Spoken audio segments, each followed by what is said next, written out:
Hey, welcome to Scry-Fi. We're talking about the Mandalorian Season 3, Episode 6 this time. Guns for Hire, I believe it's called. We don't normally talk about that. So, spoiler alert, if you haven't seen the episode or episodes before it, go watch that. We're spoiling everything, so you need to watch it first and come back. Yeah. In general, what'd you think of the episode? Just thought. I loved it. Yeah, I hate to sound like I love everything. I love most things on The Mandalorian. There's been some episodes in the past where I was looking, but this season, I've just loved them all. I just really have.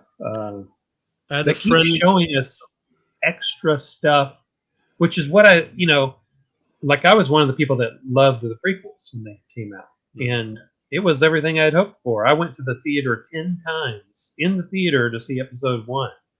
And so what I loved about it was that, like, in episode 1, all the prequels, every scene has tons of things. And I don't just mean details on the screen, but like bringing in all kinds of showing you different aspects of the world that you haven't seen before. And, I don't want to just see recreations of what we've seen before. That feels like a fan film to me.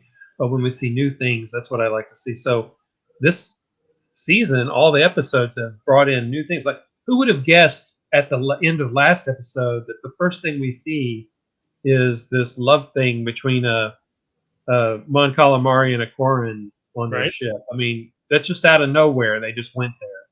And I love that stuff. Yeah. I've really loved this season as well. And a friend of mine just told me that this out of the season was their least episode, and I might even agree with that. But I love the episode. That's how good the season is. Like the least awesome cool, but they're all in the awesome cool. Still awesome cool. Maybe. Yeah. I don't know. I'd have to think about it. Like, what episode is this? This is number 6. 6. Yeah. So we've had 5 before this. Mm-hmm. First one, we saw a little bit of that peppering of everything going on in the season. Yeah. Like that one. Oh, you see that more than this one? Yep. Yeah. Second one was what? Second one. That's where they go to Mandalore, right? He goes to he goes to Tatooine first, and then he goes to Mandalore, fights the guys, goes down deep, gets kidnapped by the robot. Yeah, like that one better than this one. That was amazing. That was the best, better than the first one. Then Bo-Katan sees, Bo-Katan sees the Mythosaur, and then so the next one she's still like phased out. For me, those two are arguable, and they almost feel like they go together. So like one, but they're both better than the first one and better than this one. And then the fourth one. So the fourth one, let's see. So she went to the covert and stuff. So the fourth one, is that the one where? Oh no, the third one is where the kid gets kidnapped. Oh no, the fourth one is where the kid gets kidnapped by the bird-like creature, right? And they have to go and save the kid, and she becomes more accepted with the group. All that stuff. I don't know if I like that one better than this one. I'm not like this one. I could see that one being. Yeah. And then the fifth one was what? One right before this. So that was. Good question. I have notes for it here. Let's see. That fifth one was. That's episode 4. I don't know where those notes are. Oh, here it is. So the fifth one was. They went to Navarro with the pirates attacking and the pirates. Yeah. All that Love stuff. That one. That one I liked better than this one too. So really, this is probably could be my least to second to least favorite. Maybe third to least. If I think I like this one better than the first episode. Really? Maybe. Maybe. Yeah, it's not the best one this season, but it is like an amazing episode. Like, it's in there. It's definitely not saying anything Could bad be about my it. least favorite this episode, but I think actually there's one or two that I didn't like as much. The really cool thing about this episode is it absolutely felt like a role-playing adventure to me. Yeah, it was definitely a side quest. Now that I can understand people going, "Oh man, we're doing our thing here in the season," and then they go have to have this little side quest mission. But Mandalorian's been like that since the beginning, full of these little side quests. Yeah. So, I mean, you know, Hey, have played Star Wars role-playing games for decades, so yeah, we know how these go. But yeah, they show up. They have one goal. They want to talk to these people, but to Somebody do says, it, they do have this to thing for me, and then Yeah. I'll help you. take the quest from the king and queen persons or whatever that do the little thing, and the investigation was cool. We'll get into all that. Yeah, let's go through it. Yeah. So first thing, when we see this ship, right, at the first scene, I immediately thought it was a Quarren ship. And you know what's interesting about that is that looks familiar to me. Like we've seen a Quarren ship before somewhere, and I can't think of why I know that. Like, I mean, was it maybe was it one of the ships that came to the rescue at the end of Rise of Skywalker, or maybe. maybe I mean, it looks similar to what their boats look like? it does look a little similar to a calamari ship with the bubbles on it, Yeah, right? but So not which quite like makes a sense. calamari. So it fits. Maybe Right. it's just it makes design sense. For I those didn't who know don't what know, it was myself. I didn't guess it oh, ahead okay. of time, but I For knew it those looked who don't know, cool. Mon Calamari and the Quarren share a homeworld. They're both native to that Yeah. homeworld. So it stands to reason, some of the designs and stuff would look the same, right? Yeah, But it's great when I design. saw it, I was like, "Ooh, is that a ship designed by a Quarren?" Like, and then Cool. of course, you Yeah. get to see Quarrens. Love this idea. The captain's chair, so she can sit in the water. Yeah. Very cool. Now, what's interesting too, they said the name of the captain. Remember the name of the captain? Oh, I've got it. Captain Shegoff. Yeah, you know what that is, right? No. It's a play on the word Shoggoth, which comes from the Lovecraftian universe. H.P. Lovecraft wrote these stories about these tentacled and Cthulhu, Call of Cthulhu, all that stuff. So since Quarrens happen to look a little bit like Cthulhu with the tentacles, they picked a name that was like a Lovecraftian word. The Shoggoth are a different creature, but they're from that universe. I've become more interested lately in who they're sticking behind these alien faces and stuff. And I looked up the actress here, and her name's Christina Adams. She's been in lots of things like Agents of S.H.I.E.L.D., and she was in 2 seasons of it. She's had a lot of cool characters and stuff, and a lot of cool things. And then the prince that she, well, we'll get to in a minute, but I'll talk about who that was. So I thought, by the way, it was interesting. I picked this picture because they find a way to bypass the trade routes to Trask. Trask is that watery moon that they showed before, where Din ran into Bo-Katan for the first time. Okay, that So makes that's sense. Trask. It's all watery moon, right? So I guess they're going back to a big. We know they have colonies there. So now on the back of their seats, in another shot, you can see they have a canister, and this could be one of two things. I'm guessing it could be water, like sometimes they need to stay hydrated because they're aquatic species, or it could be air, like in the case of a battle, you lose pressurization or damage or something, you need some extra air, like in an airplane, how the mask might drop down. I don't know. Thought it was a cool touch. That is a neat idea. Yeah. Can they just like reach back there and pull a little hose and go, get some water on it? Yeah, I don't know. I wonder, like her clothes, whenever she does this cool thing where she comes out of the water. Yeah, she drips a little bit, but then she looks totally dry. Yeah, I wonder if the clothes are very water resistant. Yeah, they probably have some kind of like cool material that dries very quickly. By the way, I love the little thing where the guy comes and feeds her a fish. In the cocktail glass. Yeah. Why does it matter if the fish was in a cocktail glass if he just pours it into the tank? I don't know. There's probably some other stuff in the liquid there too that she can Yeah. drink.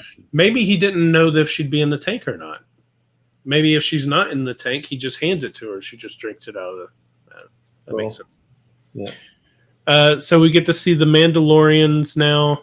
Yeah. When I saw the ship at first, I'd forgotten like who would have control of it. It was like, oh, yeah.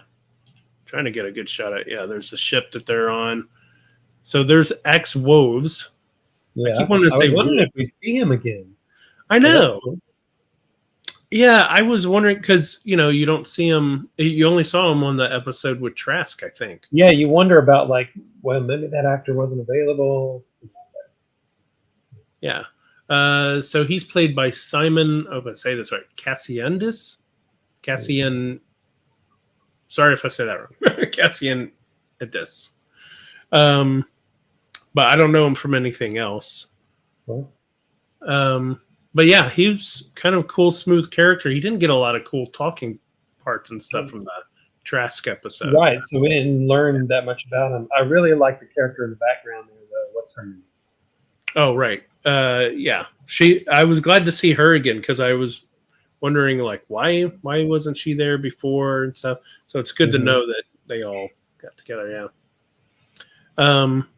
I also noticed whenever she's talking to them, she's like, oh, we wouldn't do that because we finally have peace with the calamari.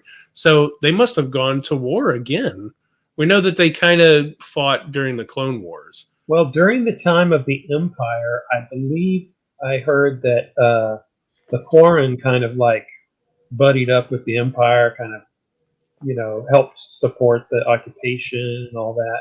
Yeah. And the Mon Calamari weren't. So that probably was a big point of contention. Yeah, so once the Empire fell, I'm sure there was some They were like, hey, you've been helping them out. fighting So and now all we that. got to figure out a way to get along. That's interesting. Just to hear some politics of what's going on Mon Cala, right? So then she has, this was kind of a creepy little love scene between them. Where the tentacles come up. Yeah. Yeah. It's a tentacle kiss there. Yeah. Very, very strange.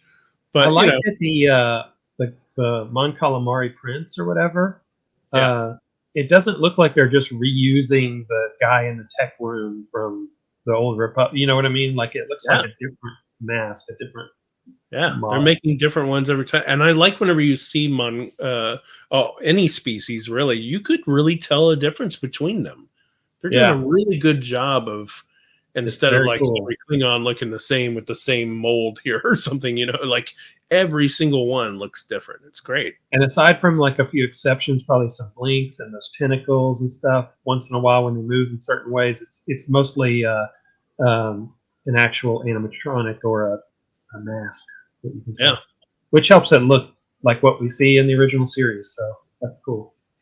The actor that plays the prince here is Harry Holland. He's Tom Holland's brother. Tom Holland plays Spider-Man in the MCU. Interesting. That was kind of funny. Yeah. Huh.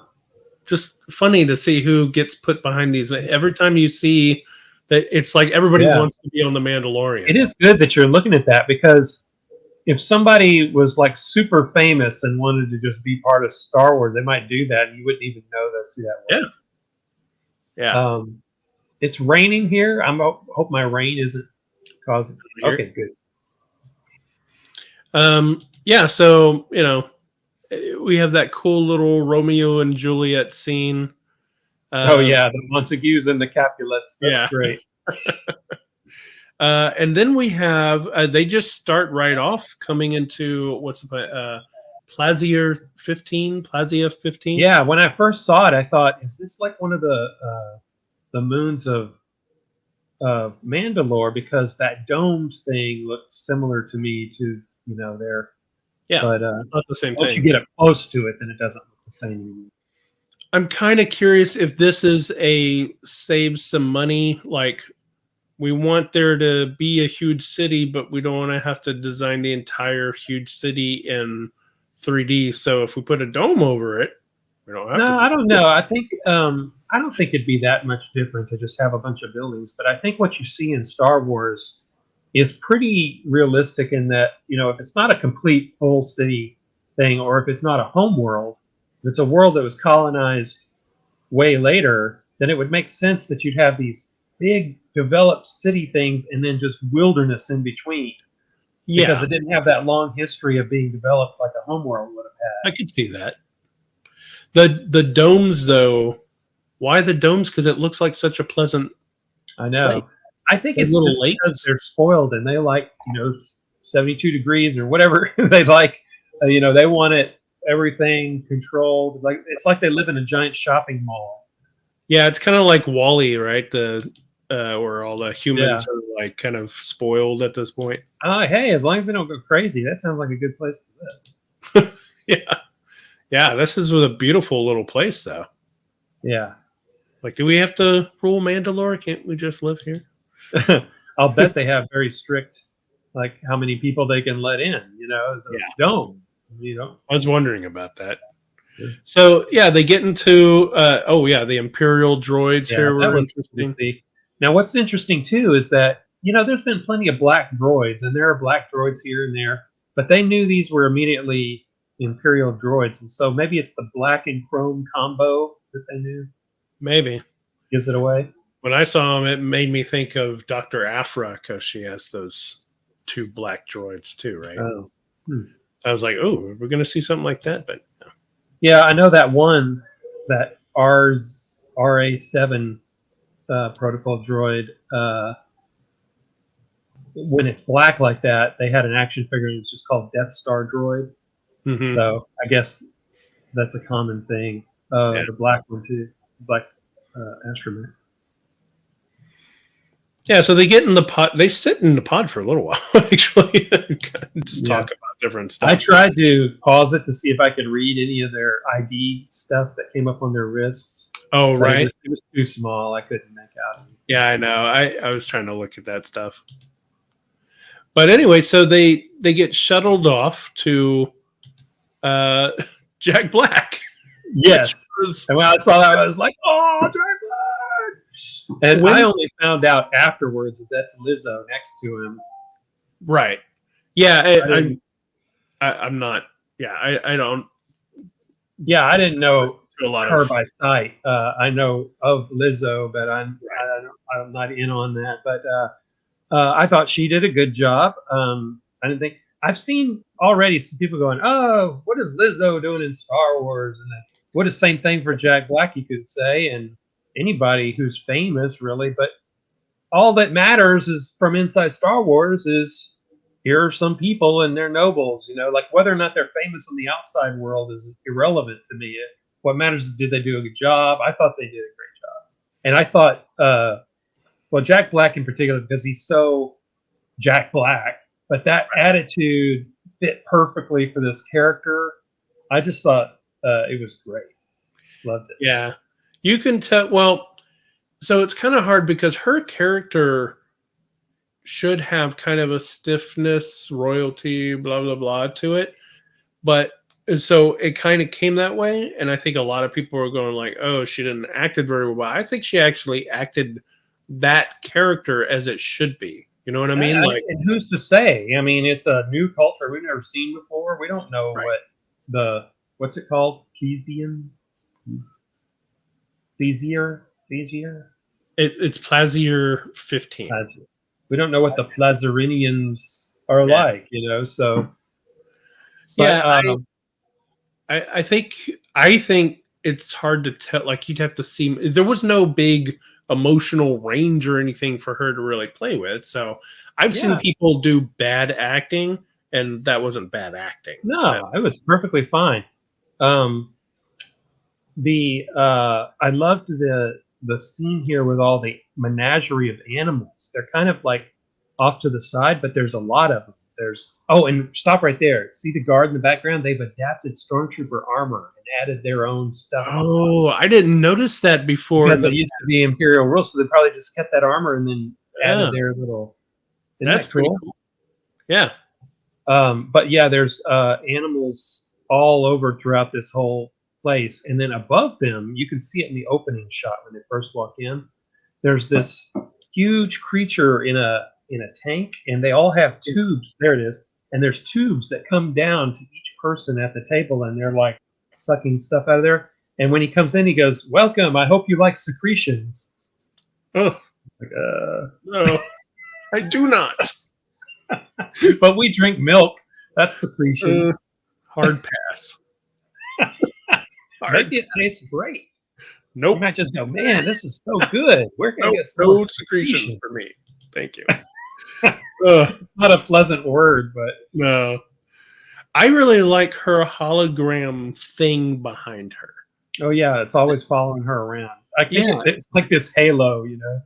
Yeah, but it's a great idea for these nobles and stuff to use hologram things, because then you don't have the big, heavy, oh, it's weird in my head, all that stuff. You always have a great background. You know? Yeah, it's a great idea. Cool. And you notice Jack Black's character, I can't remember his name, that he's wearing the amnesty tag. Yeah, Captain Bombardier.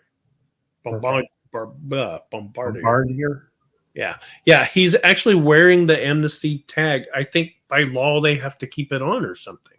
Yeah, you have to identify that. Yeah, sus. Yeah. I love that Grogu has no loyalty if you pull out food. Oh yeah, he doesn't take kindly to strangers. He pulls out the food. He just yay, he's over. You're not a stranger if you have eats the fish, and he just sighs. Well, it shows how you kill Grogu. Then you just pull out some poison food. I know. I would have said this was a great Star Wars beard, but I think he wears it that way anyway. He does, but they just styled it up with the curls and everything. It's like I said, it's great casting. I mean, if you think of, let's say they said, "Oh, we don't want an overly famous people to be in, so we're going to get some random dude." There's no way they would have done as good as Jack Black did right there. And that role did call for a lot more expressiveness or whatever, or maybe he just made it that way. Yeah. Oh, there's that purple thing in the background. That was a cool creature. Oh yeah, right there. Yeah. You can tell that he has he showed up and he knows how to talk to people and get into make her fall in love with him. And not saying necessarily that he didn't fall in love with her, but you can tell he can talk his way into things. You don't know what they steal. That's what's interesting, is that these people seem that everything they were saying sounds cool. Okay, democracy, we can't have our military, so all the money goes to the people, all that stuff. Sounds great. But there was just something about both of them that seemed suspicious to me. And then I thought, well, maybe he is just doing this to manipulate, and eventually he's going to slip something into her food, and then he'll have control of the planet. You know what I mean? Yeah, she's the one that was the family that ruled the place, right? Right. He's just the consort.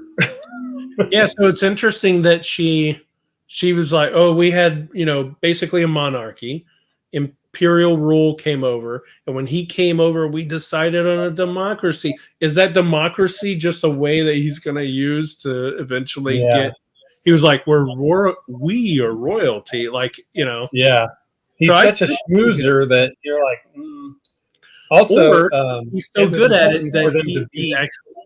I was going to say, or he's so good at it that he's actually genuine, and you can't tell. Yeah, maybe he's just like that. But it was important for them to be suspicious because this is basically a whodunit. So you want a lot of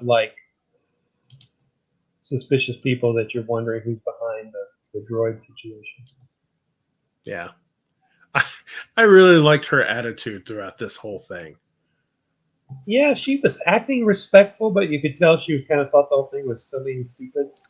Even whenever they hand her the key later and stuff, she's like, "Thank you." I'm just gonna throw this in the back of the car or whatever I need. Melt it down for partnership. Yeah.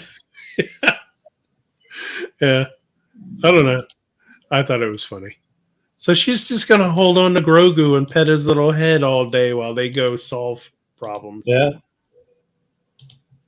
That's funny. So here. That right there says camera 7709-7 739. But Unfortunately, they don't change the number when they switch to the different scenes. Oh, really? Yeah, I wish they Well, you're had. right. Huh. Well, huh. Yeah, how do you talk your way into that being okay? Um, they probably meant to and then forgot or Yeah, something. Small little I glitch. mean, unless you're talking about the label of the place you're looking at it is called that, but that doesn't sound right. Yeah, that doesn't make any sense. Why would you label the one thing you're looking at? You'd want to know what cameras you're looking through, right? Mm. Oh, maybe it's a camera that's on a droid that moves around and it's been Maybe. sent to investigate these. I don't know. Yeah, it's a glitch. Could be That's he collected them all up from different places and he just labeled them the same so they'd be grouped together and he could show them as one. maybe. So Christopher Yeah. Lloyd, Yes. man. All right, so Christopher Lloyd, yeah. Commissioner Hellgate. Yeah, it was like, man, not only do you get these other cameos, but then here's Christopher Lloyd. I know. I was like, that's awesome just to have Christopher Lloyd in here. And then I thought it was kind of weird because they were like, he was saying, we have all these droids so that all the citizens can just relax. Well, he's a citizen. He doesn't get to relax. Yeah, I thought about that too. Like, who has to go and work in maybe it's just people that want to do that. Like, retired There's a certain people who level of want something to people. do. Yeah, there's a certain level of people that in any society won't be the class that gets to do whatever they want, right? But maybe it's like, a lot of retired people go and they get jobs, not necessarily for money, but because they want someplace to go and something to do, and they want to be useful. And you start to realize in a society where you don't have to do anything. Maybe it's like the Star Trek thing, where you start saying, "Well, let me contribute in some way." Yeah. Yeah, I don't think I'd be happy just hanging around doing nothing forever. So maybe for a while. And of course, we know what his real motivation is. Right. Later, but I like that they introduced the big giant red button. What a big red button. I know, red button. It's ridiculous. Yeah. But yeah. So then they get back in the elevator and they go to the Ugnaughts, which were awesome to see. Yes. And they love that he pulled back. This is another thing that makes me think of like an RPG adventure that he goes, "Oh, I have a history with Ugnaughts." So he gets Otis and his diplomacy while talking to him or something, Yes. Like good relations with the Ugnaughts. Right. So he knows how to talk to him directly, and I have spoken. And that's great. What's funny is, as far as we know, he's only really met one Ugnaught. What if Quill was the only one that talked like that? Yeah. And they're like, Quill, that traitor to our people. When he said, I was friend of Quill, and they all looked up, I thought, no, not all Ugnaughts know galaxy. What, you think we all... Then I realized, what was that? It was like, you think we all know each other? No, but then I realized they were responding to the way and the cadence that he was saying things. Yeah, he said the Ugnaught Quill, and they know that that's an Ugnaught name. Right. So they went, oh, this person knows how to speak to us properly and respectfully. They don't necessarily have to know Quill. Yeah, I think that was a weird thing, but yeah, very cool. Him calling back to Quill and everything. I like this guy. Mm-hmm. Man, they do a really good job of like the eyes and all this stuff, moving everything together with it. It just perfect blend of the actor and the. Again, with the puppetry mouth, I wasn't perfectly happy with it, but I think they still need some work on that. But other than that, I still like it. It doesn't throw me off or anything like that. When you go back and you watch Empire Strikes Back, in fact, they even said in the behind the scenes thing when they were trying to redo the CG for Yoda, they had to pull back on the mouth because it was so good that when you compare it to Empire Strikes Back, it didn't blend well. Yeah. So they had to purposely not do quite as good as they could have. So maybe it's just kind of following that tradition. Yeah, and I get it.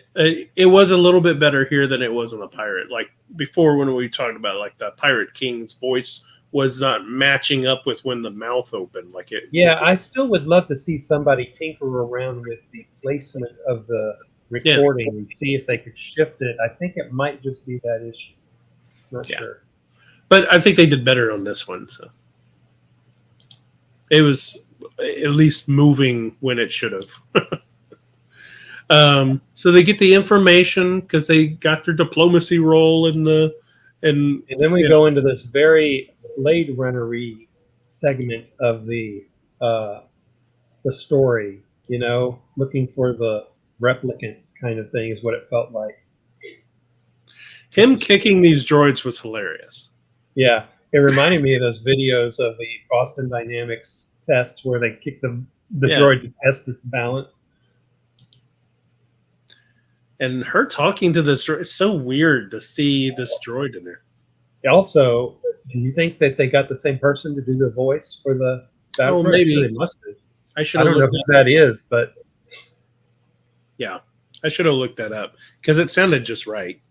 Yeah. Yeah. And so, he kicks the wrong one eventually. It goes running. That just makes me think there were more. I know. There could have been more. Yeah. But they finally chase it down, shoot it down, and all that stuff. Investigate it. I don't know where they pulled that little thing, that little card chip or something. Oh, yeah. It was it's supposed to be a match. A spark pad. The spark pad was basically a match filling the role of matchbook. That's funny. Name of the place. I think I'm hearing your voice through or hear my voice through your. All right, is that better? Hello? Yeah, I think that's better. Okay. Yeah, so they go to a droid bar, which is something that I did not even think was a thing. That scene right there. Just that city scene. That one? Looks so cool. That's very Blade Runner-y, like you were saying. Yeah, with all that neon lights and stuff. Yeah.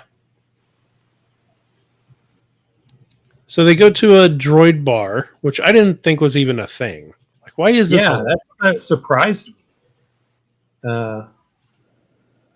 I guess. I mean, they're sitting around with their oil and stuff. Yeah, so when your droid, when you're sleeping or something, it leaves and it goes to the bar? That's weird. It could be a thing particular to this planet and the way the droids live. Who knows if it's a universal thing, but I really love the electric blue on that 3PO unit. Yeah. Yeah, I like that. This guy right here, the one that was going to leave. Uh-huh. Yeah. So, and of course they're all like sucking down oil. Oh, there's more of those police-like droids that were on the subway. Yep. Yeah. So this was fun. We obviously know that Din... And there's an EV9 or a 99 droid in the background, just behind Bo's head. Right here. Mm-hmm. Yeah, so we obviously know that Din hates these droids, especially the Clone Wars ones, right? Because they destroyed his family. Sure, that would be especially, yeah. So he's all riled up and stuff. And I've had this exact situation in role-playing games where I'm like, oh, I know, I've got the background, I got the skills to do this, and I start to talk to the person and someone else comes in with their crazy, I'm going to intimidate, and I'm like, wait, what are you doing? Yeah. This is not how it approaches. It was great. They're two different approaches. Oh, there he is. Yeah, that was cool. Uh-huh. I like that. So, yeah. So they talk to him, and he genuinely wants to help. That's good. And they go back to his office, and he gives them the little, I guess, the oil or the goop or something that they've been... Yeah. I forgot what they said the name of that substance was. Yeah, some kind of I love oil. the little fingers looking through it. Yeah. So they go to this, I guess it's a morgue for droids. This is also a very prototypical investigation noir kind of thing where you've the slab with the... Yeah. I love this whole thing. I like film noir too, so it's so they go looking through this stuff and all. I like I love this droid. Yeah. Using its scalpel abilities with lasers and stuff, trying to kill everybody. Yeah. I thought that was awesome. This, by the way, this won't mean anything much to anybody else other than you, probably, but our last role-playing game in Star Wars, I had this whole thing about droid programming being on a molecule level because of how and they actually do it here. Like I made that up for the game, and it's like here. Yeah, it makes sense. I love when that stuff happens. And it's one of those things where, like, even just seeing this little micron scanner or whatever, Star Wars has this retro future look to it, where they used 70s, like in I think it was in Rogue One. Oh no, it was in the Andor series when they made all the props. They started with things that were only available in the 70s. Yeah. Machinery and stuff. And then they made their props out of that. So because of that, though, it could give you the impression like, oh, it's not advanced. So I love seeing that, despite the fact that they use metal and leather for things, that they do have the ability to do hyper advanced things. Yeah, yeah, it's really cool. What's this screen say? Can you read those words? It's nothing a big deal. This one says scout activity. The next one down says zoom level, and the one down from that says controls. Wow. So just the detail that they put into making these little screens and stuff is great. I know.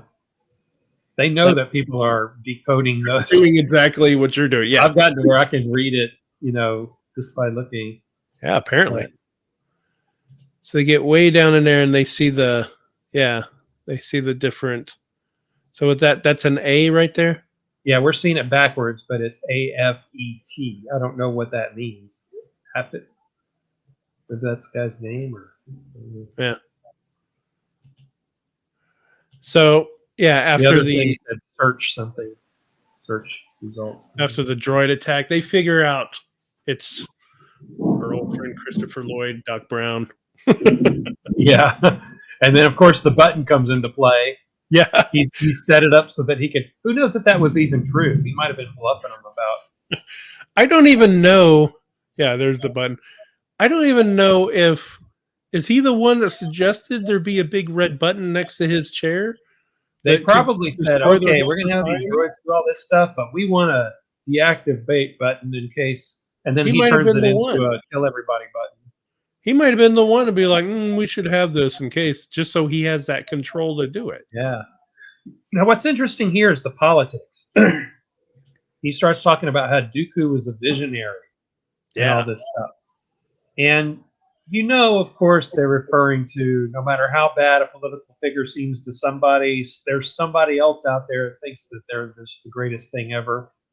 I didn't even think about real politics being pulled into that. I think it vaguely is. It's the kind of stuff, that it's not a one-to-one necessarily, but there's always these, figures that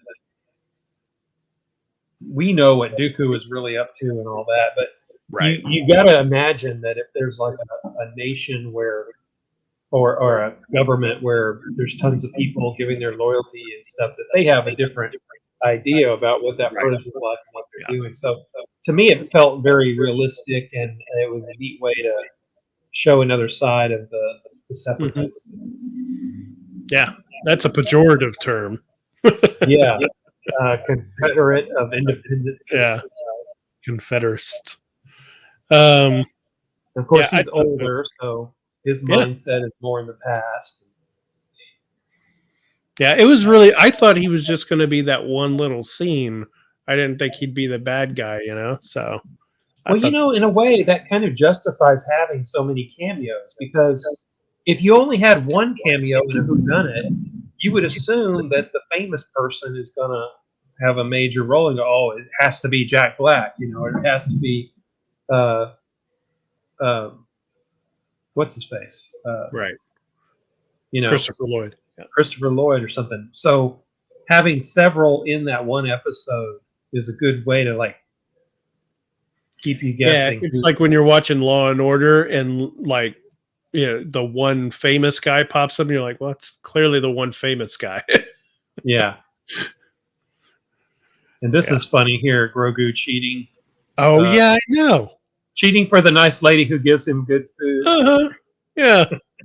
No, no loyalties, no honor in But, combat or yeah. Little cheater. and she doesn't even know. That's what's funny Yeah. about Little cheater. Yeah, I know. When she does Captain Bombardier was like, it's you're on a great winning streak. Like he's been doing it all day. That's crazy. So I thought this was interesting. He clearly has allegiance to the nobles as well. Well, yeah, he actually liked her. Yeah. I can't Doesn't remember like her that. character's name either. They just call her the Duchess. The Duchess. Okay. So he clearly admired the Duchess, but didn't think that she should be teaming up with this ex-Imperial guy. Yeah, so I guess before during the Clone Wars, this planet was separatist, and he was with the nobles who were also Now the separate. whole planet's gone to hell, and Yeah, nobody Imperials cares about came. the old Yeah. causes anymore. Yeah. Very demoralizing for him, I'm sure. But it was very interesting that he was genuinely saddened that he disappointed her. Yeah. Yeah. It made him an It's an interesting little character. dynamic there. Yeah. So little amnesty badge again. So yeah, so they grant her the key to a city. She's like, yeah, that's the face right there. Oh, does the Duchess not have her little hologram thing in the background in this one? Go back a little bit. It showed her from the front. I don't think she does. No, No. just not turned on. I guess it's not dinner time. So, but yeah, she gets her key to the city, which is funny. Yeah. Oh, look, it's one of those little rabbit droids. We've seen those before in the past. Been a lot of good droid cameos in this. And he gets knighted. Now it's Sir Grogu. Sir Grogu, I know. I thought whenever Den goes to pick him up, because he says, my lord, my lady, I thought he was going to say Sir Grogu when he picked him up, It's ridiculous. Yeah. So he's a knight of a ridiculous court. Yes. So then they get out there. She's like, I don't know. I'll figure it out. You know what that means. Like she immediately. I actually thought, she had this suspicious look on her face, and I thought, oh, I hope she's not planning to get out there and then challenge Din to a battle for the saber. Oh, yeah. I didn't think about that. Well, I didn't think about it till Axe was like, why don't you challenge him for it? I was like, ooh, she could turn around and do that. Yeah. I thought that was a clever thing about what ended up happening with his saying, she beat that person. He should have mentioned that Din took the saber from me, which he did. He pulled it out. Yeah. But yeah, that was interesting. I didn't think about it. I think if they knew the full scope of how it worked and stuff, they'd probably say that wouldn't count. It wasn't like he was using it in the battle, but I don't know if that's important. Well, he didn't get defeated. He fell for a trap. That's not the same thing. Well, you're locked in a cage and you have your weapon taken away. Like, she can't just set a little trap on a doorknob where Din shocks and falls to the ground. She comes and go, I defeated you, and take the weapon. That's stupid. That would never. They wouldn't be like, oh yeah, she's the. That wouldn't work. Yeah. Well, I think it kind of works. He was going to die, and she had to come rescue him. I think that they're more willing to kind of go, yeah, that works. All right. Yeah. Than she is. I think she's actually more she's the one that really kind of needed to be convinced. It took everybody. These guys already aren't as strict with their, traditions anyway. So. Yeah, I think it took everybody saying, just take the sword. Yeah. She still needs to get them more inspired. I mean, it's one thing to say, "Oh yeah, I guess that's the rules, so now we follow you," but they were just as willing to just go be mercenaries and stuff. I don't know about that. So, well, let's talk about the fight real quick. So they start the fight. I love, I love their method of fighting with the jetpacks and the Mhm. knives and the shooting cords, all that stuff. Yeah, It's really cool, and it looked very realistic too. The way they were hitting each yeah. other. He It didn't kicked her feel one. like a sci-fi battle, Yeah, really, even though they were using all this gadget. he kicks her at some point, and she goes like flying back. It looks like it hurt. So I really love this maneuver right here, where she. Let's see if I can get it. Yeah, where she Oh, goes falling off of here, and she grabs onto him with the cord and pulls him back. oh yeah, that was very cool. She's falling backwards. Not only does she do that, but she also activates her jetpack so she doesn't fall hard, and he does. Oh, interesting. Yeah. Yeah, I went back and watched that part. So yeah, so she gets him to surrender and all that stuff. So technically she's the boss, but but it's not until she is convinced by Din and all of them to finally take the blade, right? Mm-hmm. This is the part Yeah. that I was talking about is the minute that she takes the blade, everybody's been watching and stuff, right? But when she takes the blade, like if you watch this scene right here, these people suddenly like straighten up as she takes it. And like you see them like kind of like come to attention almost right before she strikes it. Because this is the last scene, right? But Mm-hmm. right here where you're watching everybody, watch everybody else, they start like standing up and like, oh, this is it. I think I think her holding this finally Yeah. is really inspiring. Now, This is what's what interesting is we've got somebody who recently bombed her home back in the Mandalore system. Could still be hanging out around there. Maybe that's who they're going to confront or face when they go back to Mandalore. Mm. Yeah, if I had to guess what the next scene is or the next episode is, it's them coming back to Mandalore with both the covert cult that Den is and this mercenary group. They're gonna both come back to Mandalore and they're gonna find out. My guess is that there's an Imperial base on Mandalore. That's where those ships came from. That's why Yeah. they bombed her place because they don't like people coming investigating Mandalore, right? So my guess is that there's some kind of secret base there. They're gonna disturb it. Whole nest of Imperials. There's gonna be a major fight. All that stuff. Yeah, maybe there That's was when like one. Oh, go that's when ahead. they need the Mythosaur to come out and destroy. You know. Maybe there was like one city that wasn't bombed so that the Empire could take it over, and that's what's being occupied right now, or a base, even if not just a whole city. Yeah, I think it's some kind of secret facility or something. So But that means that the episode will probably open with um, a Wookiee tailor who sells uh, fine clothing on a small little planet somewhere, running his shop. And then like some yeah, completely other thing happening. yeah. It's really hard to like figure out what the first scene is of the next one whenever they start off with this Romeo and Juliet Yeah, calamari stuff. Yeah, for the but that's audience, great. That's me and great. Chris used to play this game growing up as kids where we'd think of the most outlandish scenario as the beginning of a Star Trek episode and then come up with the Star Trek explanation for Yeah, how it could have come about, just the most bizarre thing. And so it's like, it felt almost kind of like they're writing in that way. They don't want they're subverting expectations and stuff. yeah. I like the idea that you can't totally predict what they're gonna do next. I've been wrong. Yeah. I've been right about some of my predictions and stuff, but yeah, Cool. they've done such a good job this season. So Yeah, I think about the young me growing up as a Star Wars fan and what I would have thought of this, and I would have just gone crazy. As much as I like it now, I would have just over the top yeah.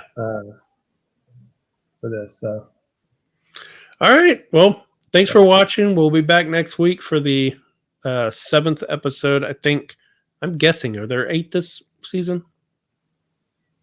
Sounds right to me. I think we might have 2 left, but people can correct us in the comments if not. Great. So we'll be back next week talking about episode 7. And thanks for watching, everybody. Bye-bye.